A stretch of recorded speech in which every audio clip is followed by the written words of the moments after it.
पुनीत जी बुलंदशहर से। राधा वल्लभ श्री हरिवंश। महाराज जी आपके चरणों में कोटि कोटि प्रणाम। महाराज जी, जो मनुष्य जीवन में बैलेंस बनाकर जी रहे हैं, माला भी चला रहे हैं, समय आने पर भोग भी भोग रहे हैं, उनकी क्या गति होगी? क्या उनको भगवत प्राप्ति होगी?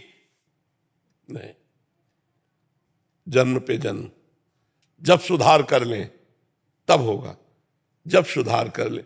एक प्रश्नकर्ता ने एकांतिक में प्रश्न किया कि जब हम वजन घटाना चाहते हैं तो प्रतिदिन हम तौल कर देखते हैं, आधा किलो घटा, 1 किलो घटा, लेकिन भजन में हम जब दोष कम करना चाहते तो क्यों नहीं होते? बहुत प्रवीणता से उसने पूछा। तो हमने कहा जो वजन घटाने का आपने नियम लिया उसमें रोज हलवा पूड़ी और खीर खाइए और कम करके दिखा दीजिए, नहीं कम होगा ना? ककड़ी खाओ, खीरा खाओ, पालक का जूस पियो, तब अरे परहेज करना पड़ता है लंबा। ऐसा नहीं कि दबा के खीर पूड़ी खा के वजन तो समझ रहे ना, एक वजन घटाने के लिए आपको भूखे रहना पड़ेगा, परहेज करना पड़ेगा, गरिष्ठ पदार्थों से बचना पड़ेगा। तो आपको पाप घटाने के लिए, दुष्कर्म मिटाने के लिए माला भी चला रहे हो, पाप भी कर रहे हैं, तो वैसे ही है जैसे वजन घटाने को नियम लिए हैं और हलवा पूड़ी खा रहे हैं, तो क्या होगा? भगवान ऐसा जैसे ये मन जो अन्य जन्मों से विषयों में जा रहा है, लेकिन आप तो नहीं जा रहे। हमारी बात समझो, मन का जाना पाप नहीं है, तन का जाना पाप है। हमारा मन कह रहा छुए, छू लिया, तो अब क्यों छुआ, कैसे छुआ, उसका निर्णय मिलेगा, उसका परिणाम मिलेगा। तो मन का गंदी बात आ जाना कोई बात नहीं है, लेकिन मन के अनुसार क्रिया हो जाना ये बड़ी बात हो गई। अब उसका दंड मिलेगा। तो मन में स्फुरण हुआ, हम उसको दबा सकते हैं, उसको मिटा सकते हैं, हम उसके अनुसार ना करें। हमें इतना पावर है, हम में भगवान ने इतना पावर दिया है कि हम चाहे तो करें और हम चाहे तो ना करें।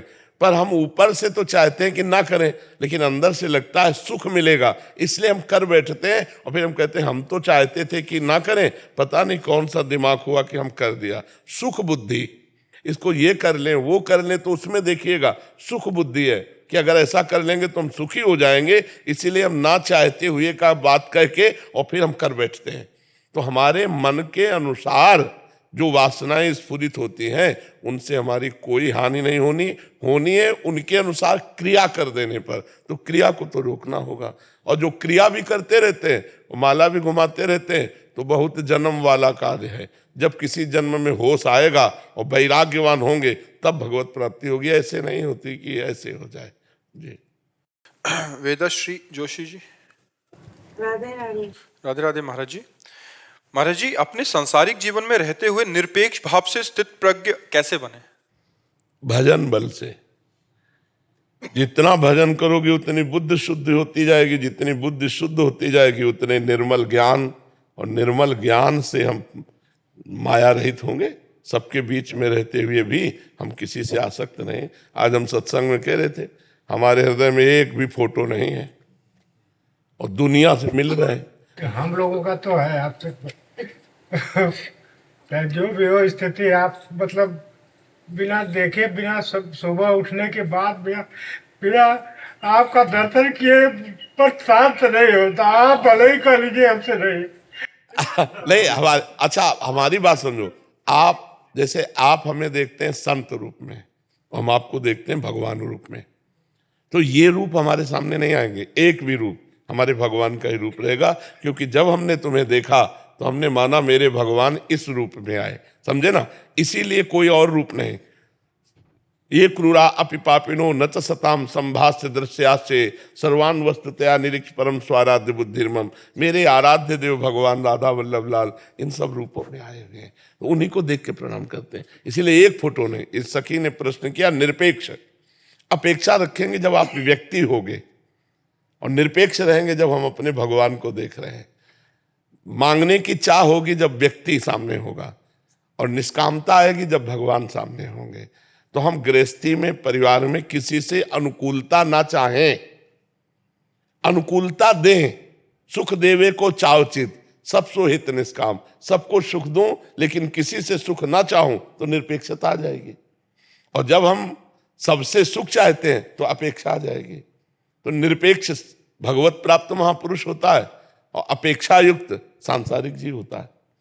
जो संसार के किसी व्यक्ति वस्तु स्थान से सुख की अपेक्षा रखता है वो भोगी पुरुष होता है।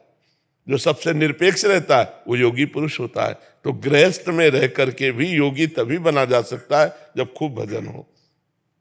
भजन के बिना बुद्धि शुद्ध नहीं, बुद्धि शुद्ध के बिना ज्ञान नहीं, ज्ञान के बिना निरपेक्ष नहीं। ये ज्ञान होना आवश्यक है। सब में मेरा इष्ट विराजमान है। तो किससे क्रोध करें, किससे चाह करें, क्योंकि मेरा प्रीतम ही सब में विराजमान है। इस भाव के बिना वो प्रज्ञावान नहीं कहा जाएगा, वो ज्ञानवान नहीं कहा जाएगा। और ज्ञानवान की स्थिति वासुदेवास्वरमित सा महात्मा सुदुर्लभा, सब जगह भगवान वासुदेव को देखे।